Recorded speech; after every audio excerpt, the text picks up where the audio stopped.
மிகவும் வேதனையும் வருத்தமும் அளிக்கிறது. இத்தகைய கூட்ட நெரிசல் மரணங்கள் தொடர்ந்து இந்தியாவிலே நடந்து கொண்டிருக்கிறது. ஒரு நெரிசலில் நடக்கும் சம்பவத்திலிருந்து அடுத்த சம்பவம் நடப்பதற்குள் யாரும் பாடம் கற்பிக்கவில்லை என்பதுதான் எனக்கு பெரிய வருத்தம். மகாமாத்தில் நடந்தது, மெட்ராஸ் ஏர் ஷோவில் நடந்தது, வட இந்தியாவில் பல கோயில்கள் நடந்தது, இப்போ railway station, central railway station டெல்லியில் நடந்தது. அதனால் இந்த கூட்ட நெரிசலில் ஸ்டாம்பீடில் இறந்து போகிறது வாடிக்கையாக நடக்குது. இதிலிருந்து நம்ம எந்த பாடமும் கற்றுக்காமல் இருக்கிறோன்றது பெரிய வருத்தம். நேற்று நடந்த சம்பவம் மிகுந்த வேதனை அளிக்கிறது. அந்த கூட்டத்தை நடத்தியவர்களும் கவனக்குறைவாக இருந்திருக்கிறார்கள். அதே வேளையிலே காவல்துறையும் இதற்கான தக்க ஏற்பாடுகளை செய்திருக்க வேண்டும். எல்லாத்துக்கும் மேலாக கூட்டம் நடத்துபவர்களுக்கு அந்த கூட்டத்தை வருபவர்களை கட்டுப்படுத்தும் அளவுக்கு அமைப்பு இல்லை என்பதையும் இது காட்டுகிறது. ஏனால் ஒரு அரசியல் கூட்டம் நடப்பதென்றால் அரசியல் தலைவர், பெரிய தலைவர் இருந்தாலும் இரண்டாம் கட்ட தலைவர்கள், மாவட்ட அளவிலான தலைவர்கள்லாம் இருந்து அதை கட்டுப்படுத்துவார்கள். இந்த இயக்கத்திற்கு அது இல்லை என்பது எனக்கு சந்தேகமாக இருக்கு.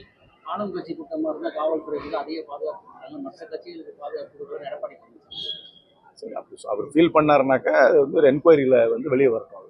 இது இன்அடிக்குவேட் போலீசிங், இன்அடிக்குவேட் அரேஞ்ச்மெண்ட்ஸ் பண்ணியிருந்தாங்கனாக்கா அது என்கொயரியில் வெளியே வரணும். அது யார் அதுக்கு பொறுப்பாக இருந்தாலும் அதுக்கு அவர்கள் மீது நடவடிக்கை எடுக்கணும். ஆனாலும் ஒரு அமைப்பை தான் இதை நடத்துகிறாங்க, அரசியல் அமைப்பு. அவர்கள் எப்பவுமே ஒரு அமைப்பில் ஒரு இரண்டாம் கட்ட தலைவர்கள், மாவட்ட ரீதியான தலைவர்கள்லாம் இருப்பாங்க, அவங்க கட்டுப்படுத்துவாங்க. அது இந்த இயக்கத்துக்கு இல்லாதது போல் எனக்கு தோன்றுது. இரண்டாம் கட்ட தலைவர்களோ மாவட்ட ரீதியாக தொண்டர்களை ஒழுங்குபடுத்தி அவர்களை சீர்படுத்துவதற்கு அங்கே ஆட்கள் இல்லையோ என்று எனக்கு ஒரு பெரிய சந்தேகம். அதிக அளவு கூட்டம் வருது தெரிஞ்சு காவல்துறையினர் அதிக பாதுகாப்பு பணியில் ஈடுபடலை. அது என்கொயரி தான் சொல்லணும். ஏன்னா ஒரு பொலிட்டிக்கல் ரேலிக்கும் ஒரு அளவுக்கு தான் போலீஸ் கொடுக்க முடியும். எல்லா என்டையர் போலீஸ் ஃபோர்ஸும் ஒரு ஈவெண்ட்டுக்காக போக முடியாது. எவ்வளோ கொடுக்குறோமோ அவங்க அந்த இடத்துக்கு ஏற்றாப்புல என்ன பர்மிஷன் எவ்வளோ பேருக்கு கொடுத்துருக்காங்களோ அதுக்கு ஏற்றாப்புல பண்ணுவாங்க. அதில் ஏதாவது இன்எடிக்குவசிஸ் இருந்து அதில் குறைபாடுகள் இருந்தால் நிச்சயமாக என்கொயரியில் வெளியே வரட்டும். வந்ததுக்கப்புறம் யார் பொறுப்பு என்பதை இருக்கும். பொறுப்பு என்பது பலர் எடுத்துக்கொள்ள வேண்டிய கட்டாயத்தில் இருக்கு. அங்கே எல்லாத்தோட மேலே 40 பேர் இறந்து போயிட்டாங்க, பெண்கள், குழந்தைகள் இறந்து போயிட்டாங்க. பெரிய வருத்தம். கைது செய்யப்படுவாரான்னு ஒரு கேள்வி. விஜய் கைது செய்யப்படுவாரா?